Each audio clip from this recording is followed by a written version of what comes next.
Gimana Pak Dirjen, sudah bisa kita Sudah, ambil kesimpulan ya? ya, baik. Makasih Pak Ketua. Makasih.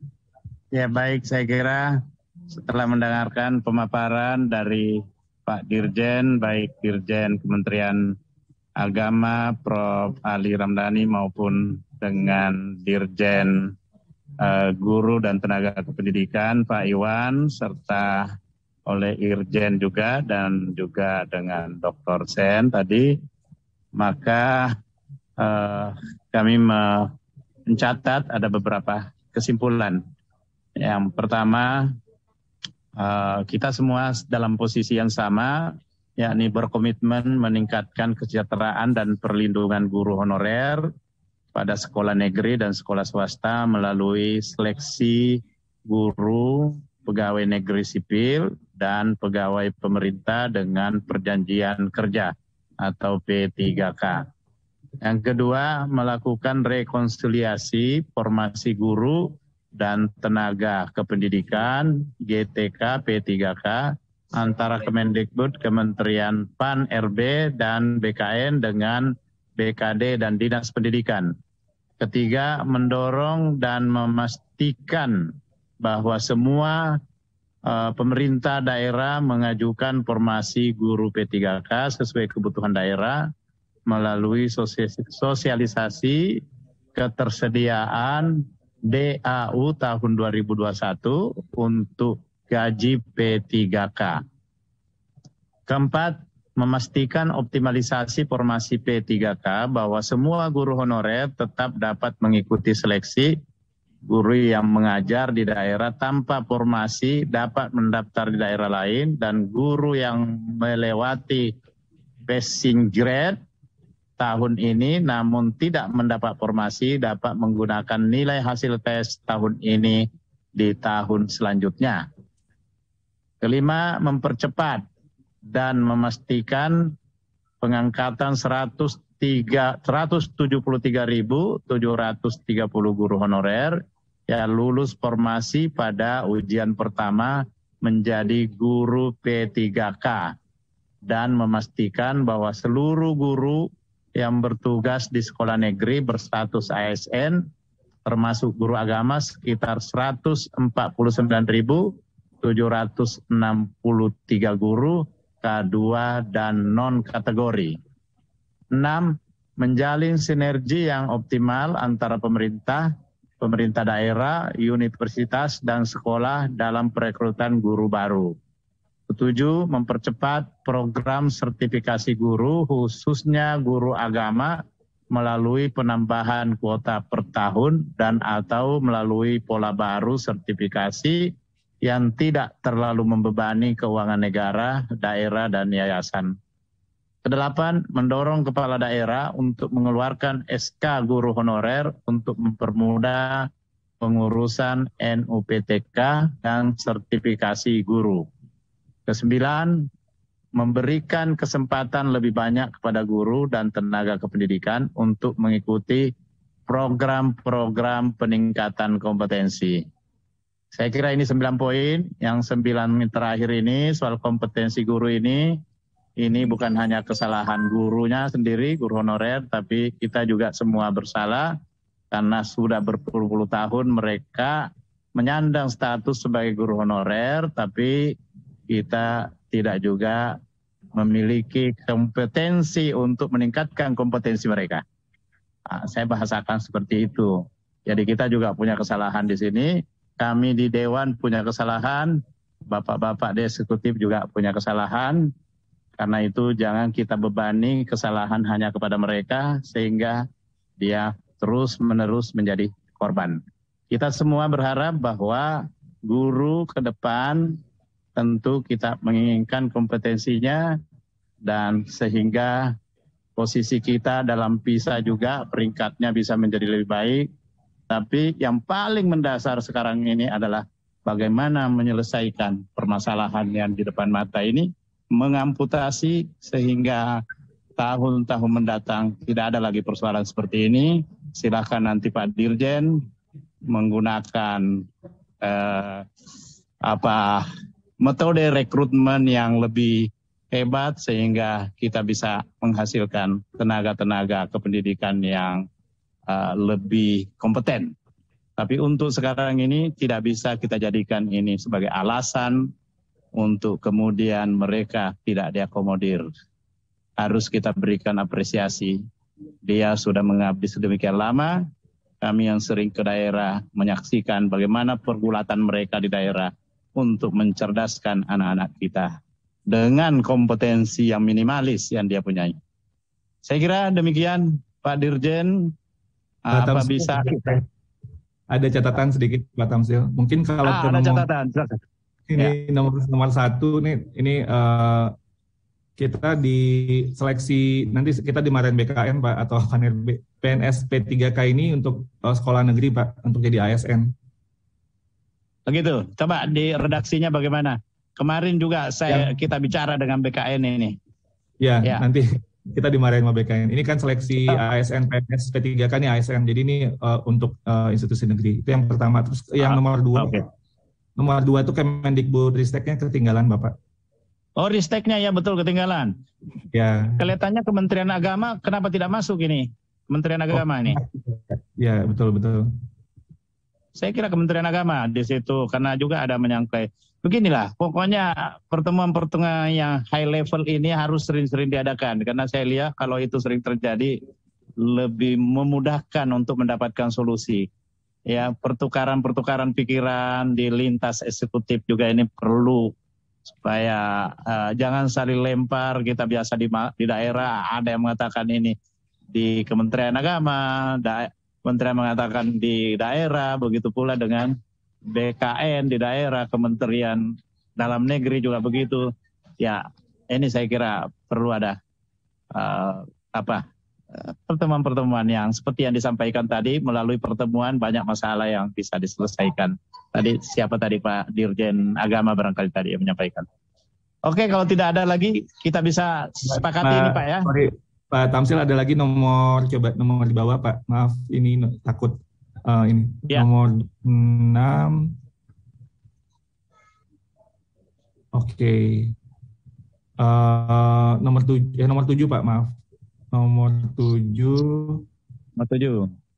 Khususnya guru agama Pak ya. Ya, okay. Yang akselerasi tadi, yang seingat saya ini saya kutip tadi pernyataan Pak Dirjen Pak Iwan ini. Iya, ini tentunya ini dari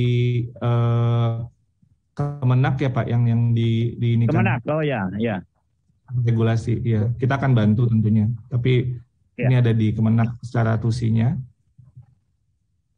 Ya, saya kira sampai pola baru sertifikasi yang tidak terlalu membebaninya, karena biasanya ya sampai dengan menambah kuota per tahun gitu aja, mempercepat program sertifikasi guru khususnya guru agama melalui penambahan kuota per tahun. Jadi, setuju. Iya, itu aja sampai situ aja ya. Lalu yang ke-8 Pak. Ya. Oke, cocok. Udah. Kalau Pak Iwan udah ya? Nomor 8 Pak Ketua, Pak Tamsil mohon izin ini kita nggak mau lagi ada guru honorer Pak, itu tujuannya. Jadi sebenarnya guru honorer kan guru darurat ya. Jadi menurut kita itu nggak perlu lagi gitu, karena tujuan kita perlu lagi ya. Ya, betul Pak.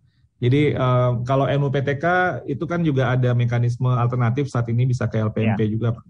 Izin. Udah, nomor 8 kita delete ya. Pak Tamsil izin. Pak Dirjen. Silakan.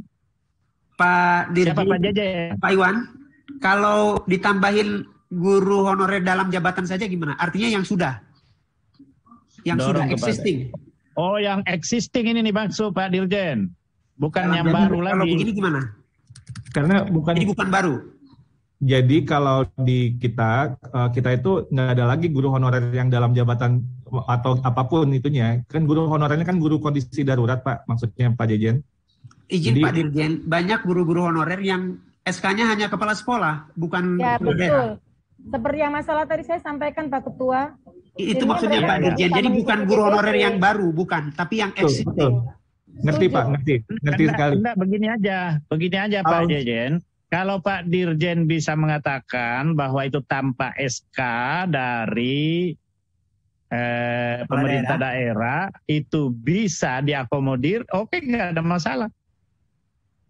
Kalau Jadi tanpa gini, SK, tanpa di SK kan, misalnya sekarang Pak Dirjen, ada beberapa yang sudah lulus Panselnas itu, kemudian dia tidak diangkat, alasannya BKN harus di SK-kan oleh Bupati. Nah, gimana kaitannya dengan ini? Kemarin kita rapat dengan BKN itu menyampaikan seperti itu. Ada juga Kementerian Dalam Negeri. Bu Dirjen mungkin mau nambahkan? Oke. Yang poin 8 ya Pak Dirjen. Betul. Iya. Oke. Baik, jadi memang yang ini nomor 8, kita memang kemarin beberapa hal itu memang dari kepala daerah berkeberatan untuk mengeluarkan SK yang guru honorer existing ya Pak Tamsil ya Bapak Ibu sekalian. Ya, betul. Nah betul, karena memang ini akan mengakibatkan mereka dianggap melanggar PP 48 tahun 2005 tersebut Pak Tamsil, karena di situ sudah jelas mereka tidak boleh mengangkat honorer termasuk guru. Nah oleh karena itu memang kebijakan yang diambil adalah kepala sekolah yang mengangkat dan di situ bisa dari disdiknya yang menugaskan atau yang mengetahui. Ini yang kita ambil langkah kebijakan sehingga guru-guru honorer yang ada di sekolah-sekolah tersebut masih tetap bisa mendapatkan honor dari anggaran BOS kita atau sebagian pemerintah daerah mengalokasikannya dalam APBD. Demikian Pak Tamsil. Iya. Nanti mereka dianggap melanggar. Kemarin itu misalnya satu contoh, di Pangkep saya datang ke sana, ada 660 yang sudah lulus seleksi pada tahun 2015 dan diakui oleh BKN kemarin, tetapi BKN menyampaikan tidak bisa tanpa SK Bupati. Nah, sementara Bupati berdalih tidak bisa meng-SK-kan karena itu klausul yang tadi yang Ibu Dirjen sampaikan. Sementara penilaian BKN, Bupati tidak mau meng-SK-kan karena ya orang ini terpilih padahal bukan orang yang direkomendasikan terkait dengan pilkada. Izin Pak Tamsil, maksudnya tadi yang lolos apa ya Pak Tamsil? Mohon maaf saya ini karena di luar suara. Lolos apa tadi Pak Tamsil yang dari BKN? Panselnas, Panitia Seleksi Nasional, udah dinyatakan lolos. Lolos sebagai PNS. Iya, lolos sebagai P3K maupun PNS, tapi dia tidak di kalau yang itu sepakat itu. Jadi mungkin yang ini guru honorer jangan dalam jabatan, tapi yang tahun kapan yang kemarin lolos sebagai PNS atau P3K jika memang itu ada di daerah tersebut gitu. Begitu ya Pak Dirjen ya? Ya betul. Betul, Kalau Pak itu Ketua. Pak Ketua. Izin Pak Ketua. Silakan Pak Bambang dulu, baru Bu Novita. Terima kasih Pak Ketua atas waktunya. Kami usul Pak, masalah SK ini, karena sampai sekarang itu masih multitafsir Pak. Ada daerah yang berani meng-SK-kan, ada yang tidak.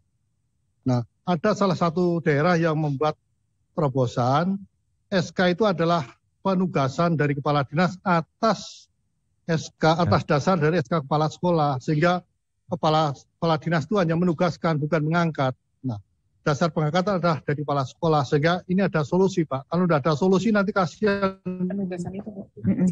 Ya betul. Ya, tadi yang saya sampaikan itu disampaikan Pak Bambang. Salah satu usulan kami adalah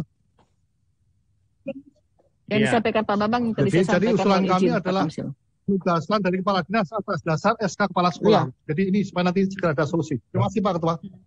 Makasih Pak Bambang. Ya, solusinya ini yang kita perlukan Pak. Apapun yang itu, kepala sekolah atau siapa nanti ya, ada solusi dan itu diakui oleh Pak Dirjen. Iya. Tapi mungkin kalimatnya mungkin tadi yang disampaikan Pak Dirjen untuk kita ubah. Mohon izin Pak Tamsil. Jadi silakan, mendorong kepala daerah untuk mengeluarkan surat penugasan atas dasar atas pengangkat penugasan guru honorer dalam jabatan gitu Bu ya. Melalui kepala dinas kepala dinas pendidikan. Ya. Kepala dinas pendidikan. Iya. Guru honorer yang terkait dengan guru agama? Yang terkait dengan guru agama tadi gimana? Iya Pak Ketua, izin. Ya silakan Pak Bu Novita. Ini kan tadi saya sudah sampaikan, cuman karena memang dari pendidikan agama Kristen tidak ada, saya juga bingung mau menyampaikan kemana, karena ini permasalahan guru agama Kristen di seluruh Indonesia. Rata-rata guru honorer agama Kristen itu Atas dasar surat keputusan dari kepala sekolah, gitu.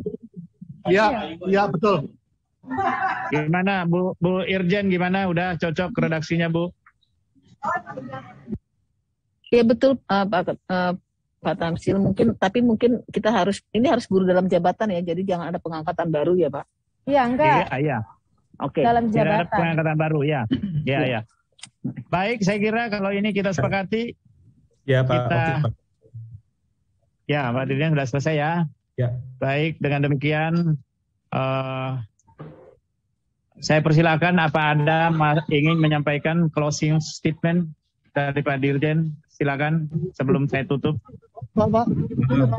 Mungkin singkat aja Pak Ketua, Pak Tamsil. Sekali lagi terima kasih Pak Tamsil dan semua tim Pansus untuk GTK honorer di PDRI ini. Saya sangat align Pak dengan yang tadi Bapak sampaikan, kita bersama-sama untuk menyelesaikan masalah ini, karena ini memang dengan skema kita yang ada sekarang, ini butuh semuanya untuk duduk bareng gitu ya, duduk bersama dan kemudian bersinergi untuk masalah ini bisa selesai, karena permasalahan kita desentralisasi dan lain-lain ini memang membutuhkan semuanya kita untuk duduk bersama-sama. Jadi sangat apresiasi Pak Tamsil dan semoga semangat ini bisa terus kita lanjutkan dan masalahnya bisa kita pecahkan mudah-mudahan lebih cepat dari yang kita harapkan. Jadi terima kasih sekali lagi dan amin. Assalamualaikum warahmatullahi wabarakatuh. Waalaikumsalam warahmatullahi wabarakatuh. Prof. Ali ada tambahan? Sama. Saya idem dengan Pak Dr. Iwan. Terima kasih, apresiasi untuk DPD. Terima kasih, sama-sama ya. Bu Irjen. Saya idem Pak, terima kasih semua atas atensi dari Bapak Ibu DPD. Baik, makasih Bu Irjen, Bu Katarina, Girsang, dan semuanya. Terima kasih. Baik, dengan mengucapkan alhamdulillahirrabbilalamin.